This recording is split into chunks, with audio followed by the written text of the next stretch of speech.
Hello students, my self Poonam Kumawat और मैं आपके सामने लेके आई हूँ डाइजेशन एंड एब्जॉर्प्शन से रिलेटेड बहुत ही अच्छे और इम्पोर्टेंट क्वेश्चन जो कि नीट एग्जामिनेशन के पॉइंट ऑफ व्यू से बहुत ही ज़्यादा इम्पॉर्टेंट है। डाइजेशन एंड एब्जॉर्प्शन से रिलेटेड एक क्विज़ आपको ऑलरेडी पहले प्रोवाइड कर दी गई है। जिस भी बच्चे ने वो क्विज़ नहीं अटेंड की है तो वो क्वेश्चंस पहले अटेंड करें, ये उसका पार्ट 2 है। उसके अलावा ये कुछ और क्वेश्चंस थे जो काफ़ी अच्छे थे, इसीलिए आपके सामने एज ए क्विज़ आपको प्रेजेंट किए जा रहे हैं। और जो फर्स्ट पार्ट है इस क्विज़ का, वो उसका लिंक जो है आपको डिस्क्रिप्शन बॉक्स में मिल जाएगा। तो बच्चों, हम स्टार्ट करते हैं डाइजेशन एंड एब्जॉर्प्शन से रिलेटेड। पहला क्वेश्चन जिसके अंदर आपसे पूछा गया है कि which of the following takes up fatty acid and glycerol first from the alimentary canal. तो आपके सामने 4 ऑप्शन दिए हैं, आपको एक पर्टिकुलर टाइमिंग दी है 15 सेकंड की, जिसके अंदर आपको अपना आंसर जो है कमेंट बॉक्स के अंदर लिखना है, और या फिर आप अपना सेल्फ कैलकुलेशन कर सकते हैं और अपना जो आंसर है उसकी लिस्ट बना के लास्ट में आप अपना जो स्कोर है वो कमेंट बॉक्स में लिख सकते हैं। तो इस क्वेश्चन का जो आंसर है वो रहेगा लिम्फ वेसल्स, क्योंकि जो एलिमेंट्री कैनाल के इंटेस्टाइन है वहाँ पे जो विलाय है उनके अंदर फैट और ग्लिसरॉल का एब्जॉर्प्शन एज ए काइलोमाइक्रोन के फॉर्म में होता है और लैक्टियल डक्ट के पास जाता है, ठीक है, जिसको आप लिम्फ वेसल बोलते हैं। अब आता है आपके पास नेक्स्ट क्वेश्चन, बड़ा ही अच्छा क्वेश्चन है, आपको देख के लगेगा जरूर कि आउट ऑफ सिलेबस है, बट ऐसा कुछ भी नहीं है। Due to the absence of which one of the following is a meal rich in the fat, no digest in इंटेंसाइन। तो इंटेंसाइन में ऐसा क्या है जिसकी वजह से फैट का डाइजेशन नहीं होता? 4 ऑप्शन दिए हैं आपको। कभी कभी ऐसे क्वेश्चंस को देख के लगता है कि ऐसे क्वेश्चन हमने नहीं पढ़े या हमें नहीं पता, तो आप ऐसे में सबसे पहले ये देखा करो, एलिमिनेशन किया करो 3 ऑप्शन का जो कि इस क्वेश्चन का आंसर नहीं होता, और फिर फोर्थ जो ऑप्शन है वो आपको ऑटोमेटिक एज ए आंसर मिल जाएगा। पेप्सिन प्रोटीन का डाइजेशन करता है, तो यहाँ पे बात चल रही है फैट रिच की। एंटेरोकाइनेज जो होता है वो इंटेंसाइन से निकलता है, और जो पैनक्रियाटिक एंजाइम्स है, प्रोटीन डाइजेस्टिव एंजाइम ट्रिप्सिन, उनको एक्टिवेट करता है। इंसुलिन एज अ हार्मोन है, तो जो सही आंसर हमारे पास बचेगा वो क्या है? स्टेप्सिन। स्टेप्सिन बेसिकली लाइपेज का ही दूसरा नाम है, लेकिन कौन सा? पैनक्रियाटिक, ठीक है, पैनक्रियाटिक लाइपेज को हम स्टेप्सिन बोलते हैं। तो स्टेप्सिन बेसिकली किसका ब्रेक डाउन करेगा? तो ये ब्रेक डाउन करता है लिपिड का, और किसके अंदर तोड़ देता है? फैटी एसिड और प्लस ग्लिसरॉल के अंदर, ठीक है। अब आते हैं हम नेक्स्ट क्वेश्चन पे। आपको एक जगह पूछी गई है क्रिप्स ऑफ लीबरगुहेन कहाँ प्रेजेंट होती है? इंटेस्टाइन में, स्टमक में, इसोफेगस में, या सभी जगह प्रेजेंट होती है? ये बड़ा ही अच्छा क्वेश्चन है। नीट में क्रिप्स ऑफ लीबरगुहेन कई बार ये नाम जो है पूछा गया है। कहाँ होता है क्रिप्स ऑफ लीबरगुहेन, क्या होता है, क्या करता है? ये तीनों जब भी आपके सामने क्वेश्चन आए ना बच्चों, तो इन 3 क्यों, किस लिए और फंक्शन, ये आपके माइंड में चलते रहने चाहिए पर्टिकुलर पॉइंट से। तो क्रिप्स ऑफ लीबरगुहेन जो है हमें इंटेस्टाइन में देखने को मिलता है। होता क्या है? ये एक विलाय है, एक विलाय और दूसरे विलाय के बीच में, ये मान लो हमारे पास क्या है? विलाय, 2 विलाय के बीच का जो ये स्पेस होता है इसको हम क्या बोलते हैं? Crypts of Lieberkuhn. और यहाँ पे हमें कुछ डाइजेस्टिव ग्लैंड्स जो हैं वो देखने को मिलती है, जो अपना फ्लूइड यहाँ पे क्या करती है? रिलीज करती है, ठीक है। और ये फ्लूइड कौन सा होता है? इंटेस्टाइनल जूस, इंटेस्टाइनल जूस, ठीक है। तो ये है क्रिप्स ऑफ लीबरगुहेन। अब आते हैं हम फोर्थ क्वेश्चन पे। In mammals which structure prevent the entry of goods into the wind pipe during the स्वेलविंग। जब हम खाना निगलते हैं तो ऐसी कौन सी स्ट्रक्चर होती है जो खाने को हमारी ट्रैकिया में, हमारी श्वास नली में नहीं जाने देती? तो इसका जो क्वेश्चन का आंसर है ये बहुत ही आसान है, क्योंकि ये टॉपिक आप 2 जगह देखते हो, रेस्पिरेटरी सिस्टम में भी इसके बारे में बात आती है और डाइजेस्टिव सिस्टम में। क्योंकि सब बच्चों को पता है कि फेरिंग्स में आने के बाद में खाने के पास 2 रास्ते होते हैं, या तो वो इसोफेगस के अंदर जाए और या फिर वो ट्रैकिया के अंदर। तो ट्रैकिया में खाना नहीं जाता है, क्योंकि ट्रैकिया के ऊपर एक फ्लैप लाइक स्ट्रक्चर होती है जिसको हम क्या बोलते हैं? एपिग्लोटिस। तो इस क्वेश्चन का जो आंसर है वो क्या रहेगा? एपिग्लोटिस। इसकी टाइमिंग जो है वो अभी स्टार्ट हुई है।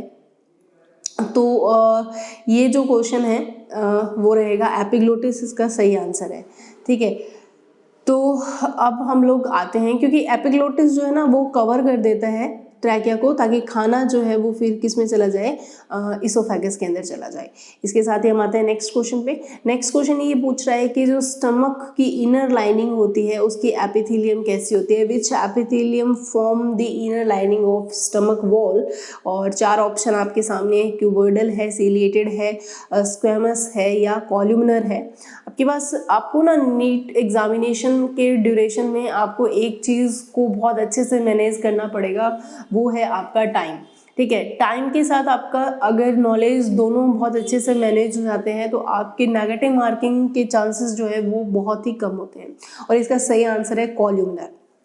ठीक है, नेक्स्ट क्वेश्चन आता है हमारे पास, एंड प्रोडक्ट पूछ रहा है कि जब हम कार्बोहाइड्रेट को डाइजेस्ट कर देते हैं तो डाइजेशन के बाद जो एंड प्रोडक्ट्स बनते हैं वो क्या बनते हैं। देखो हमारे खाने के अंदर है ना, सब बच्चों को पता है 3 मेन चीज़ें होती है, कार्बोहाइड्रेट होता है, लिपिड होता है और जो है प्रोटीन होता है। ठीक है, और ये चारों ही मैक्रो मॉलिक्यूल है, काफ़ी कॉम्प्लेक्स होते हैं। इनका हमें क्या करना होता है, डाइजेशन करना होता है। और डाइजेशन करने के बाद में जो एंड प्रोडक्ट है वो एब्जॉर्ब करती है विलाई। तो कार्बोहाइड्रेट को डाइजेशन करने के बाद में जो हमारे पास एंड प्रोडक्ट आते हैं वो ग्लूकोज, ग्लैक्टोज एंड फ्रक्टोज होते हैं, जिनका एब्जॉर्प्शन विलाई के थ्रू किया जाता है। इसी के साथ हमारे पास है नेक्स्ट क्वेश्चन, जिसके अंदर बताया गया है कि which of the following produce trypsinogen. Trypsinogen एक डाइजेस्टिव एंजाइम है और वो कौन रिलीज करता है या कौन बनाता है। इस क्वेश्चन का आंसर देखो, जितने भी आपके सामने क्वेश्चन है टोटल 50 MCQ आपके सामने हैं और वो सारे के सारे प्योर NCERT के हैं। तो ऐसा कुछ भी नहीं है कि आप ऐसे बोल दो कि आउट ऑफ NCERT है, सारी चीज़ें अच्छे से बेस्ड ऑन NCERT है। और इसका सही आंसर है पेनक्रियास। पेनक्रियास से ये हार्मोन निकलता है और ये बेसिकली किसको डाइजेशन करेगा, तो प्रोटीन का डाइजेशन करता है। तो सब बच्चे ना एक चीज़ को हमेशा ध्यान में रखो कि जो भी क्वेश्चन है ना उस क्वेश्चन के साथ 2-3 क्वेश्चन और जुड़ जाते हैं, जैसे कि ट्रिप्सिनोजन कौन रिलीज कर रहा है, क्या करता है, कहाँ एक्ट करेगा, इंटेस्टाइन में एक्ट करेगा या पेनक्रियाज में एक्ट करेगा। बनता पेनक्रियाज में लेकिन एक्ट कहाँ करेगा, जो है आपका इंटेस्टाइन के जो ड्यूडेनम रीजन है वहाँ पे, क्योंकि डाइजेशन की प्रोसेस जो है वो हमारी कंप्लीट होती है। नेक्स्ट क्वेश्चन पे आते हैं। क्वेश्चन है कि what secret the enzyme trypsin. Trypsin को कौन रिलीज करता है। देखो हमारा काफ़ी दोनों क्वेश्चन एक जैसे ही हैं, यहाँ पे आपको लग रहा होगा। हाँ बिल्कुल सही है, क्योंकि वहाँ पे ट्रिप्सिनोजन लिखा है, यहाँ पे ट्रिप्सिन लिखा है।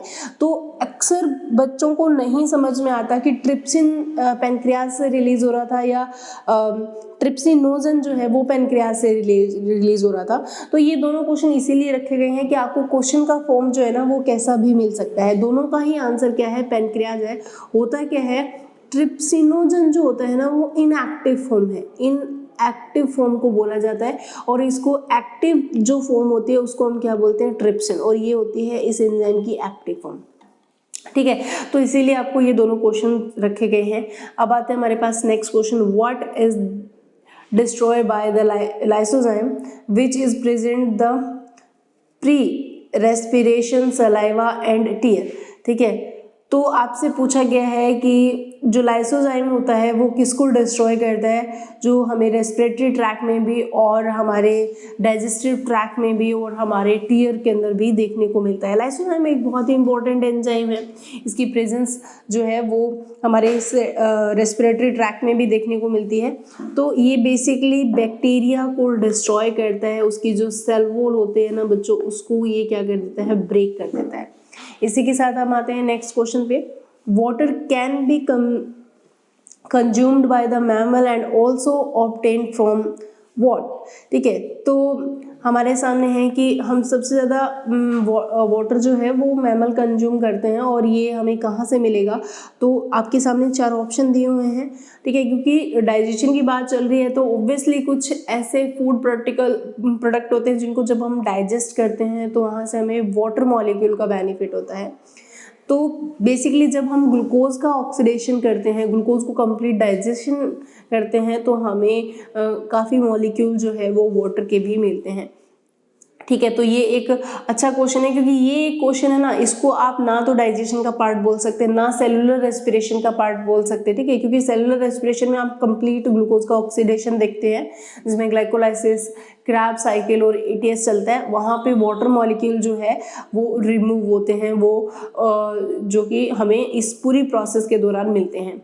अब आते हैं हमारे पास नेक्स्ट क्वेश्चन। नेक्स्ट क्वेश्चन कह रहा है कि आपको बताना है कि जो हर्बीवोरस होते हैं, इनका जो एनिमल है कैन डाइजेस्ट सेलुलोज, क्यों डाइजेशन कर सकते हैं ये सेलुलोज का, इनके पास ऐसा क्या होता है। अब ये क्वेश्चन है ना, हर्बीवोरस एनिमल जो है वो डाइजेशन कर सकते हैं, ये आपका अलग एनसीईआरटी का अलग चैप्टर है, वहाँ पे ये बात मेंशन की हुई है। बायोलॉजिकल क्लासिफिकेशन नाम का एक चैप्टर है, जिसके अंदर ये पॉइंट आपका मेंशन किया हुआ है कि ऐसे बैक्टीरिया होते हैं, उनके जो उनके सिक्कम में प्रेजेंट होते हैं, और वो बेसिकली किसका डाइजेशन करते हैं, सेलुलोज का डाइजेशन करते हैं। ठीक है, तो ये डाइजेस्टिव सिस्टम से रिलेटेड पॉइंट है, लेकिन कहीं और दिया हुआ है, लेकिन घूम फिर के होलसेल एनसीईआरटी का क्वेश्चन कैसे भी आपके सामने प्रेजेंट किया जा सकता है। अब आता है, where is the centre of hunger and the centre of regulate how much food we eat और एपेटाइट लोकेटेड। ठीक है, अब यहाँ पे मैंने क्या किया, आपके सामने एनसीईआरटी के क्वेश्चन है, लेकिन चैप्टर थोड़े वेरी कर सकते हैं।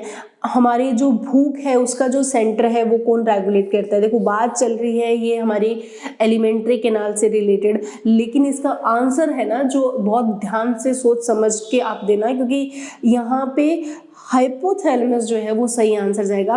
ये बात भी एनसीईआरटी में मेंशन की गई है न्यूरल कंट्रोल एंड कोऑर्डिनेशन वाले चैप्टर के अंदर। तो मैं आपके सामने ये क्वेश्चन इसीलिए लेके आई हूँ ताकि आपको पता चले कि आप एनसीईआरटी को बार बार पढ़ के नीट नहीं क्रैक कर सकते, आपको एनसीईआरटी को समझना पड़ेगा। एनसीईआरटी की जो थ्योरी है, जो फिजियोलॉजिकल प्रोसेस है, वो एक चैप्टर से दूसरे चैप्टर से रिलेवेंट है, तो वो रिलेशन अगर आपको समझ में आ गया ना, तो आप क्वेश्चंस को बहुत आसानी से सॉल्व कर सकते हो।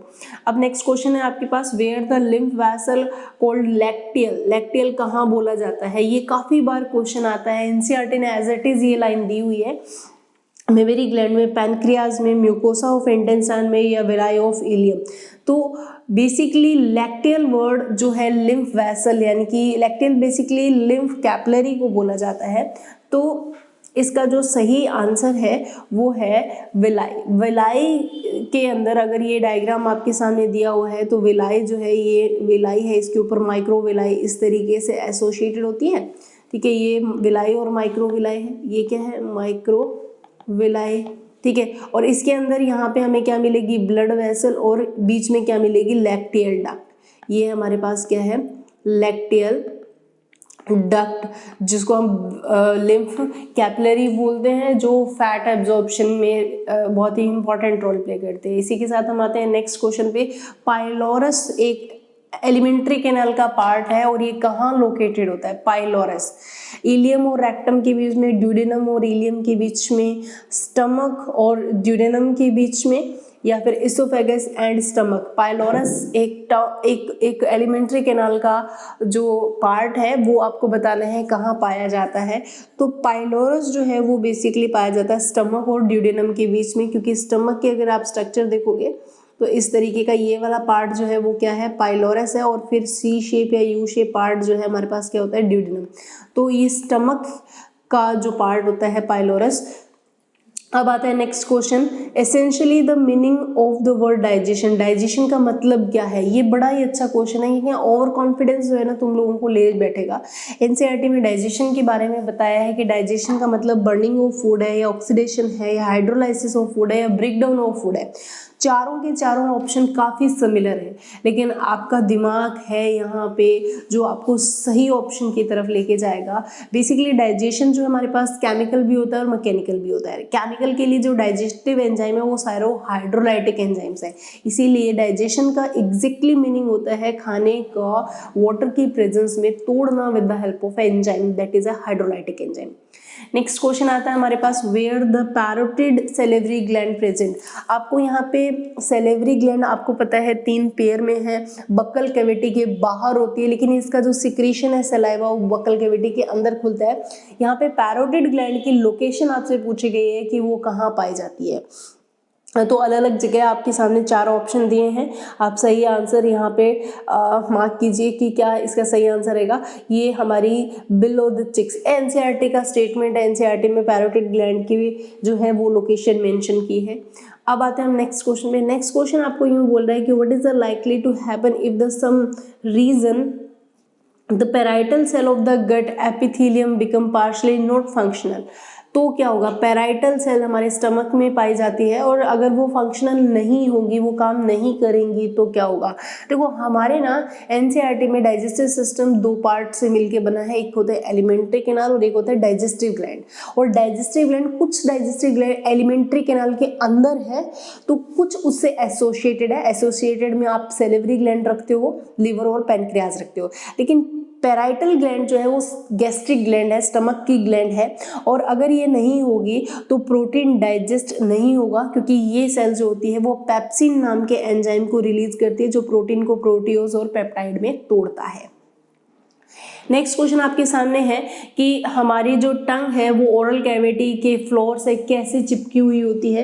देखो बच्चों, ये जो क्वेश्चन है अगर आपको आ रहे हैं वेल एंड गुड, अगर नहीं आ रहे हैं तो उन क्वेश्चन और उनका आंसर आप अपने एक्स्ट्रा नोट के अंदर मेंशन कर दो, क्योंकि ये टॉपिक आपका बेसिकली क्लियर नहीं है, तभी आप इस क्वेश्चन का आंसर नहीं कर पा रहे हो। ओरल कैविटी में हमारी जो टंग है वो एक थिन फ्लैप लाइक स्ट्रक्चर से जुड़ी रहती है, जिसको हम बोलते हैं फ्रेन्युलम। अब आता है हमारे पास next question, which one of the following is the correct pairing of the site of action and substrate of rennin. Rennin भी एक एंजाइम है, तो आपको यहाँ पे करेक्ट पेयरिंग बतानी है जहाँ पे रेनिन निकलता है और किसको तोड़ता है। ठीक है, तो रेनिन एंजाइम बेसिकली कहाँ होगा और क्या करेगा, ये बहुत ही बेसिक क्वेश्चन है। एनसीईआरटी का है, नीट्स में आ चुका है तो अब भी आने की पूरी चांसेस है। रेनिन स्टमक से निकलता है और मिल्क प्रोटीन को तोड़ता है। कैसीन जो है वो क्या है, मिल्क प्रोटीन है। कैसीन क्या है, मिल्क प्रोटीन है। डन। उसके बाद हम आते हैं, what control the reflex action of the swelling of food from the buccal cavity into the oesophagus. कौन कंट्रोल करता है रिफ्लेक्स एक्शन को, तो ये भी हमारा डाइजेस्टिव सिस्टम। देखो यहाँ पे बात चल रही है खाने को निगलना, ठीक है, उसको, ये ओरल कैविटी है, इसोफेगस, ये जो रिफ्लेक्स एक्शन है इनको कंट्रोल करना हमारे बस की बात नहीं है। ठीक है, लेकिन ये पार्ट एलिमेंट्री कैनाल है, लेकिन रेगुलेशन हमें केमिकल और न्यूरल रेगुलेशन हमारी बॉडी देखती है। तो यहाँ पे जो हमारा पेरिफेरल नर्वस सिस्टम होता है वो इन सारी चीज़ों को क्या करता है, रेगुलेट करता है। ठीक है, जो हमारे जितने भी खाने को निगलना है बकल कैविटी से इसोफेगस में आने का, ये पेरिफेरल नर्वस सिस्टम जो है वो कंट्रोल करता है। आगे आता है, which of the following help the blood to absorb glucose and some amino acid and sodium. आपको पता है ये एंड प्रोडक्ट्स होते हैं ना, डाइजेशन के बाद जो एंड प्रोडक्ट बनते हैं इनको क्या किया जाता है, एब्जॉर्प्शन किया जाता है।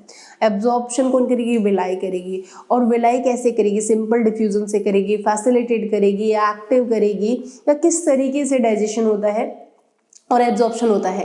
ठीक है, तो ये सारी चीज़ें बहुत ही इंपॉर्टेंट है। एक्टिव ट्रांसपोर्टेशन होता है जिसके हेल्प से हम सोडियम और अमीनो एसिड और कुछ ग्लूकोज का एब्जॉर्प्शन जो है वो एक्टिव ट्रांसपोर्ट मीडियम से होता है। सिंपल डिफ्यूजन से भी होता है, लेकिन यहाँ पे तीनों का पूछ रहा है, सोडियम का भी पूछ रहा है, अमीनो एसिड का भी पूछ रहा है, ग्लूकोज का भी पूछ रहा है, तो ये तीनों जो है वो एक्टिव ट्रांसपोर्टेशन से ही एब्जॉर्ब होते हैं। नेक्स्ट हमारे पास क्वेश्चन है कि what does gastric juice not contain. इनमें से किसके पास गैस्ट्रिक जूस नहीं होता, गैस्ट्रिक जूस में नहीं पाया जाता लाइपेज, रेनिन, प्रोटेज या एमाइलेज।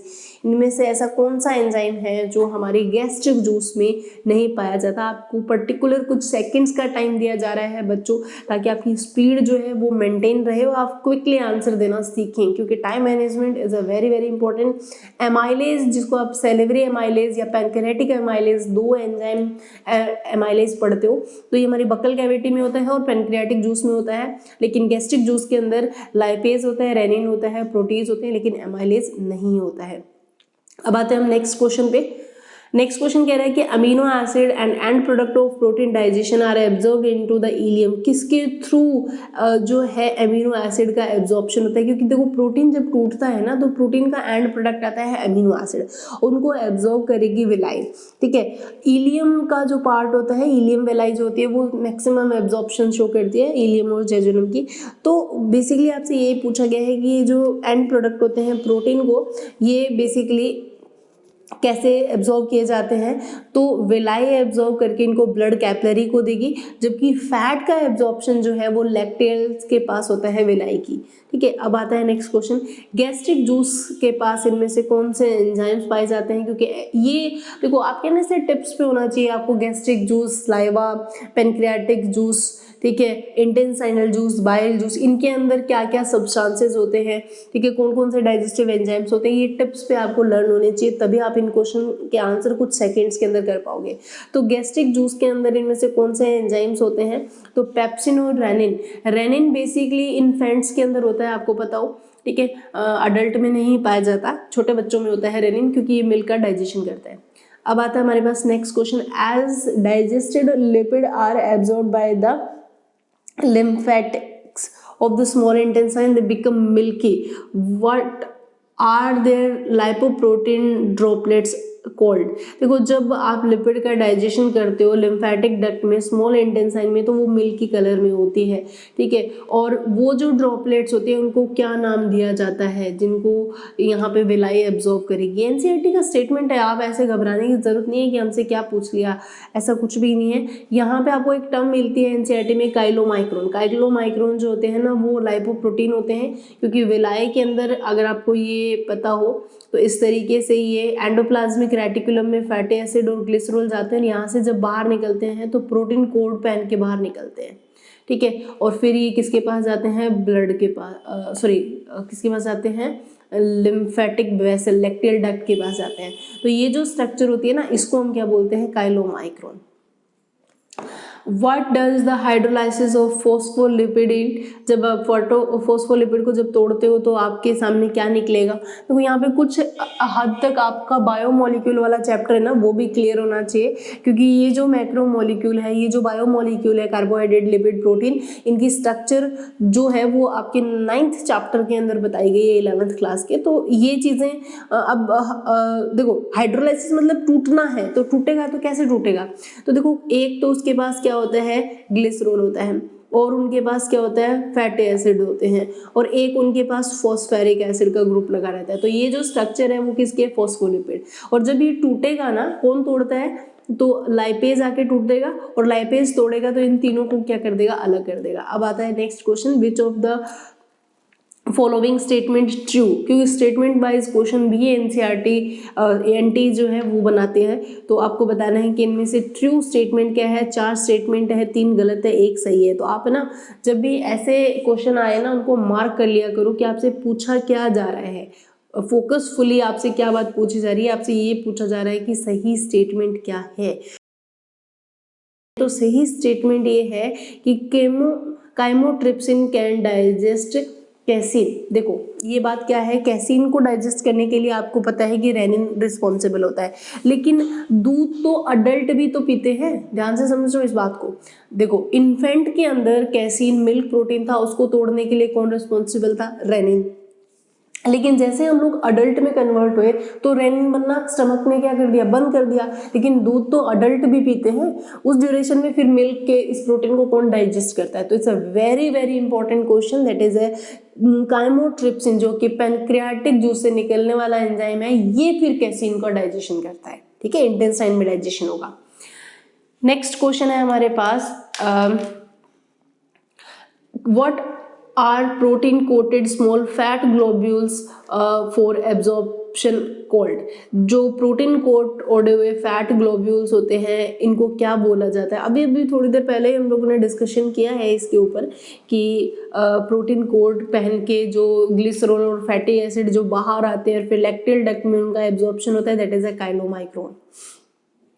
नेक्स्ट क्वेश्चन है, ऑक्जेंटिक सेल कहाँ पाई जाती है बच्चों।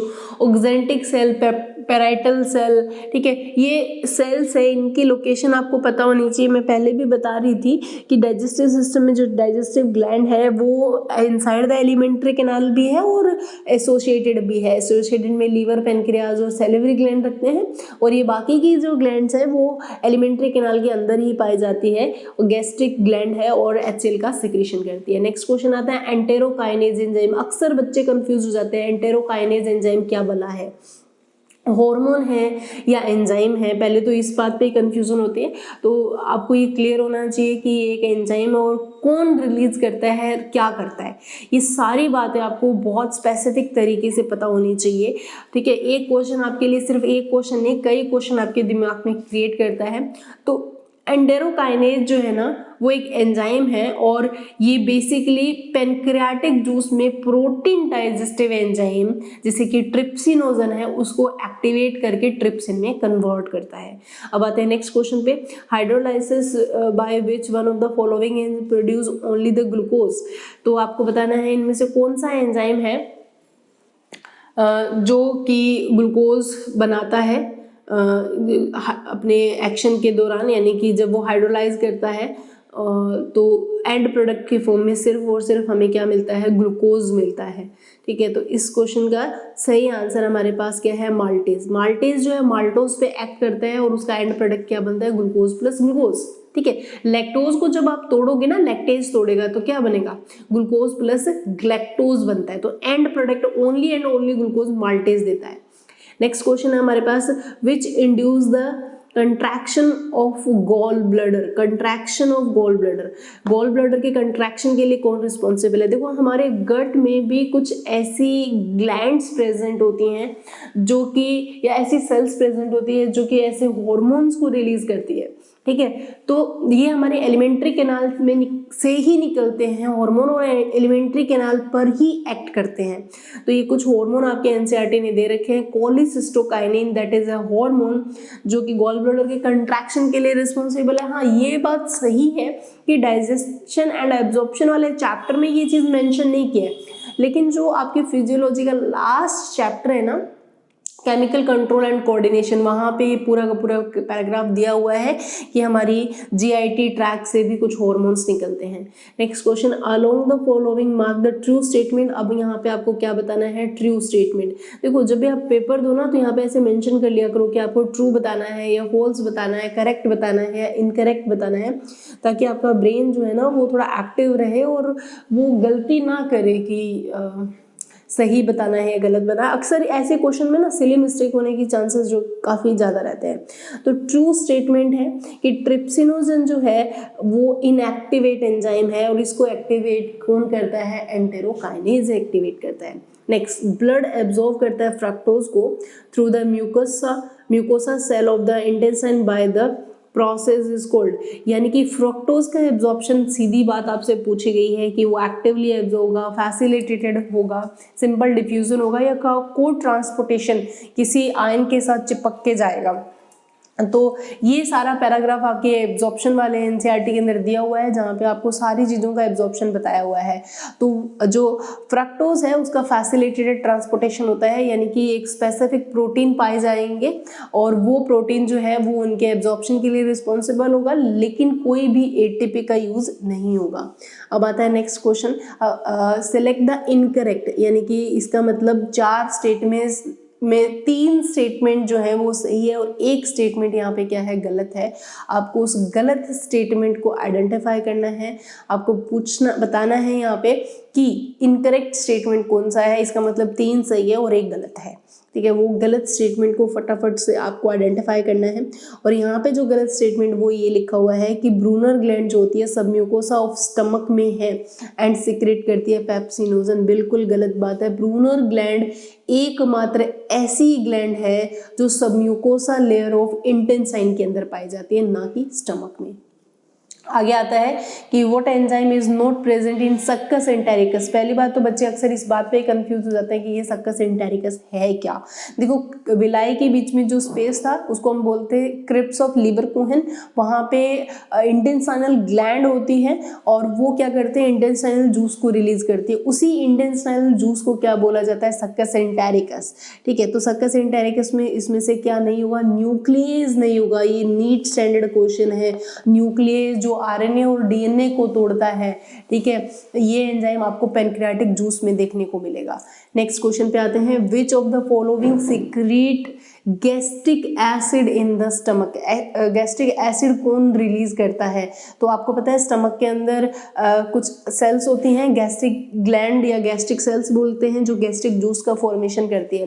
तो यहाँ आपसे पूछा गया है कि गैस्ट्रिक एसिड यानी कि HCl को कौन सिक्रीट करती है, HCl का रिलीज कौन सी सेल्स या ग्लैंड करती है स्टमक के अंदर। तो इस क्वेश्चन का जो सही आंसर है वो है पैराइटल सेल। अब आता है नेक्स्ट क्वेश्चन, हिपेटोपैनक्रियाटिक डक्ट। बड़ा ही अच्छा क्वेश्चन है। हिपेटोपैनक्रियाटिक डक्ट अक्सर बच्चों को नहीं समझ में आती है। एनसीईआरटी ने डायग्राम से बताई गई है कि ये ड्यूडेनम में ओपन होती है, लेकिन इसको रेगुलेट कौन करता है।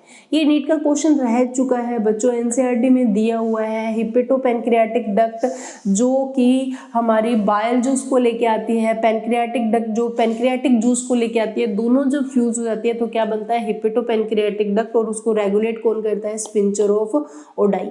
Next question, antibacterial lysozyme is secreted by विच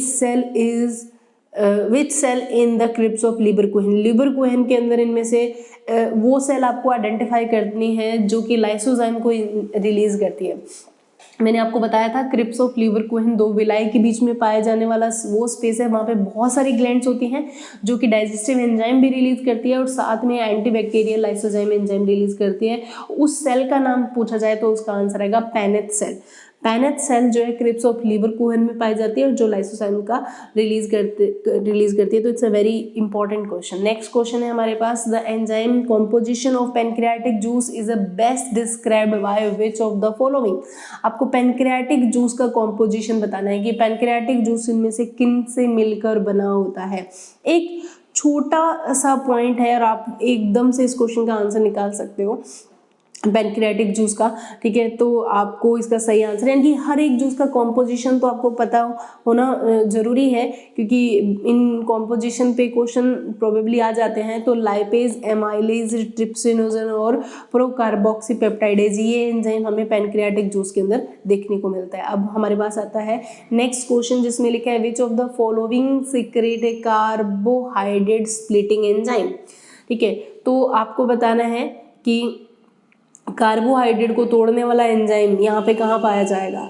ठीक है, तो बेसिकली ये बात तो वही है कि यहाँ पे सीधा सा पूछा जा रहा है कौन सा एंजाइम है जो कार्बोहाइड्रेट को तोड़ता है। ठीक है, कार्बोहाइड्रेट किस फॉर्म में आता है ये आपको क्लियर होना चाहिए। ठीक है, तो यहाँ पे कार्बोहाइड्रेट हमें मिल रहा है सपोज देन स्टार्च के फॉर्म में। स्टार्च को तोड़ा जाएगा, कौन तोड़ेगा, सेलेवरी एमाइलेज तोड़ती है बकल कैविटी में। तो ये कहाँ से रिलीज हो रही है, gastric gland. Next question, in human common bile duct are formed by the joining of. Common bile duct कैसे बनेगी, देखो ये डक्ट से रिलेटेड डायग्राम आपके एनसीईआरटी ने दिया हुआ है।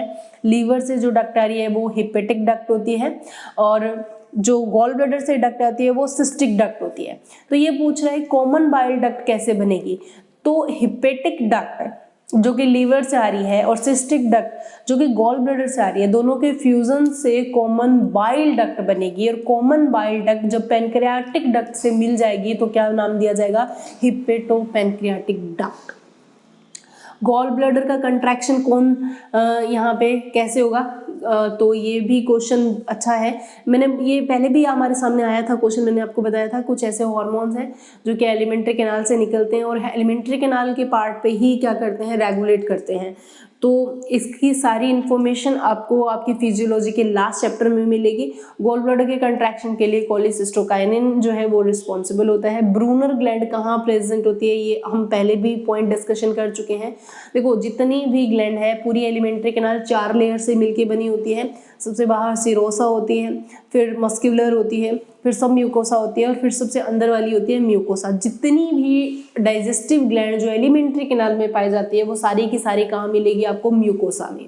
लेकिन एकमात्र ग्लैंड है ब्रूनल ग्लैंड जो सब म्यूकोसा में पाई जाती है, किसके, ड्यूडेनम की सब म्यूकोसा में पाई जाती है और ड्यूडेनम स्मॉल इंटेस्टाइन का पार्ट है।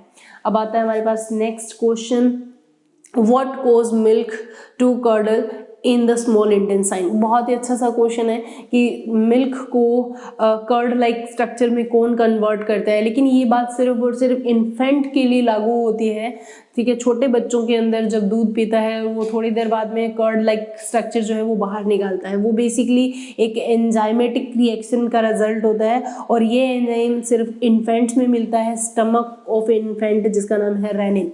बाद में मिल्क को डाइजेशन करने के लिए रिस्पॉन्सिबल होता है काइमोट्रिप्सिन। नेक्स्ट क्वेश्चन पे आते हैं, विच of the following has the lowest pH.